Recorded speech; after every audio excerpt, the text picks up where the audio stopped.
mga karosas, dito ulit tayo ngayon sa kusina. Chika tayo habang ako'y naglilinis ng mga gulay. Ang daming problema sa mundo mga karosas. Ang sakit sa ulo. Ito, nakababad na ang parsley. Hugasan natin, binabad ko siya kasi para matanggal yung mga alikabok. Tsaka may isa pang gulay, masarap ito sa salad, gerger. Ito, barber, ang tawag dito sa atin, parang water spinach, parang alugbati. Masarap din ito. Ito ang mint, ang paborito ko. Ayan, maghugas na tayo mga karosas. Samahan nyo ako. Habang magchika tayo, tulungan nyo ako. Samahan nyo ako. Ito, maghugas tayo ng mga gulay. So, hindi ko tinanggal ng ganito para madali siya mahawakan. At saka sayang.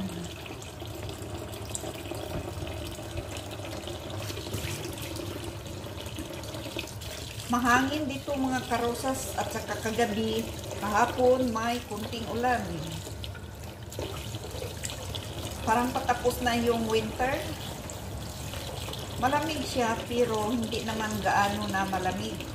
Hindi katulad last week, sobrang lamig. Kumusta na kayo mga kapwa ko OFW? Share lang sa mga problema sa buhay. Ang tagal ko na dito sa abroad mga karosas. Pero ang problema ko sa mundo walang katapusan. Ang sakit sa ulo. Laban lang tayo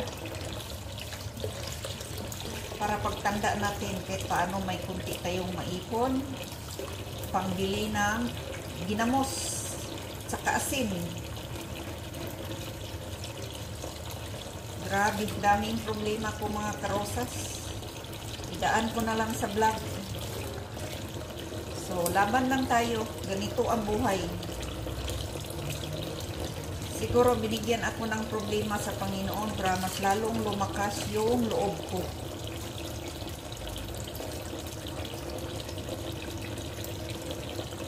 Sawa ng Diyos, sa dami kong problema, nakayanan ko naman. Salamat ako kay Lord. Kahit paano, malakas pa rin ako.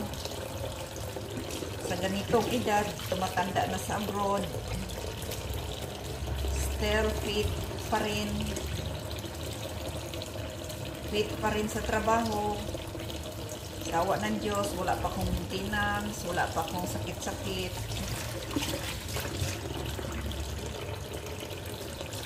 So, ganyan lang ang buhay.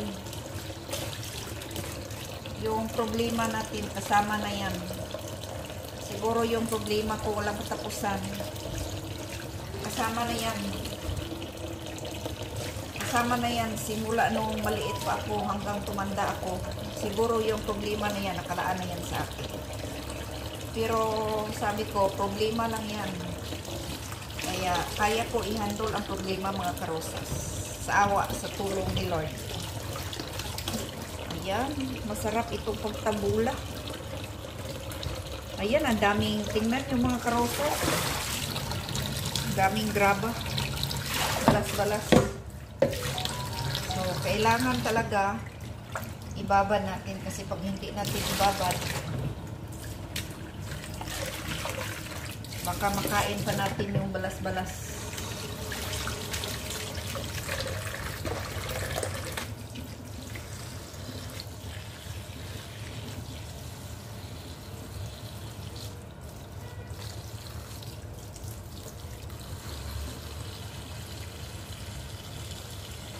So, kumusta na kayo mga kapwa ko OFW? Anong problema nyo? Ako, pag alis ko, hindi pa ako nakaalis, may problema. Hanggang ngayon, bit-bit ko pa rin ang problema. Siguro walang katapusan itong problema ko mga karosas. Problema ko about sa pamilya ko. Problema ko about sa anak ko. So, ganyan ang buhay. Kailangan lakasan natin ang loob natin. Ayan. So, dapat talaga pag maghugas ka dito, ibabad mo na sa tubig. Kasi pag hindi natin ibabad, so, delikado, may mga graba. May kunting alikabok, balas-balas. Ayan, malinis na. Pang-apat na ito na hugas.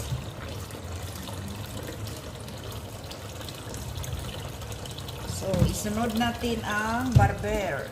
Ito, yung parang motor spinach. Parang malabar spinach pala ito sa atin. Parang malabar, parang alugbati, malabar spinach. Masarap ito. Ayan, medyo malinis ito kasi pang-apat na hugas na ito.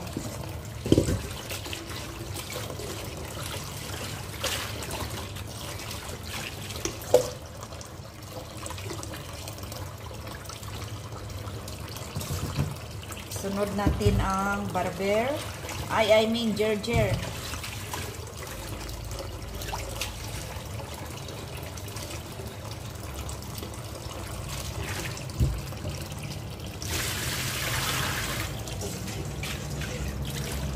Ayan. Malinis na din mga karosas.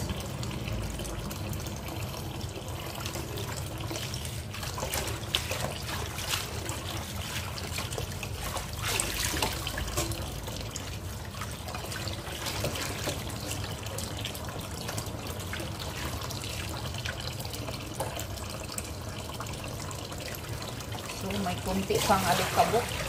Kailangan dagdag hugas pa.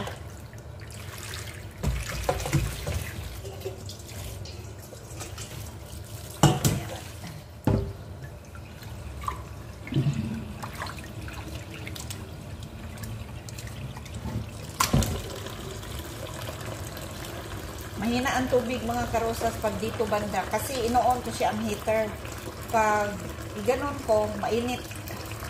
Kasi naka-on ang heater kaya nilagay ko siya sa normal water.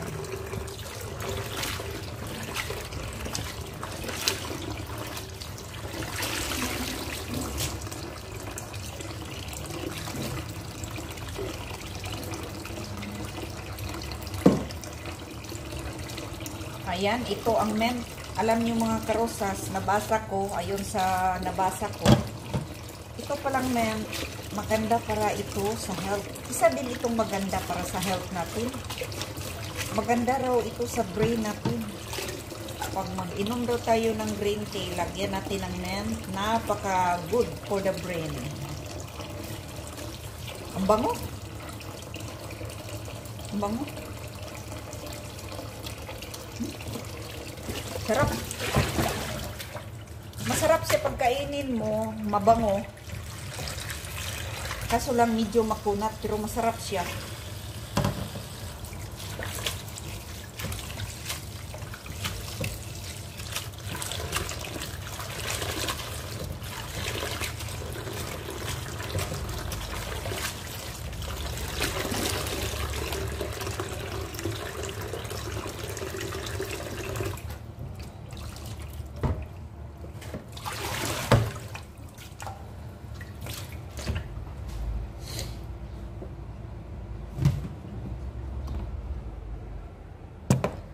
Ayan, tapos na tayo maghugas mga karosas.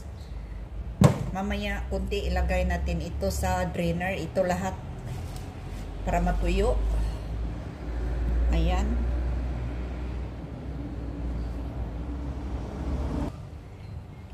Ito ang luto natin ngayon. Meat with potato and eggplant. Saka dito sa kabila may red lentil soup. Ang sarap nito mga karosas. Sa atin pa ito parang green mango. Green munggo. Mango, munggo. Ayan, maraming salamat.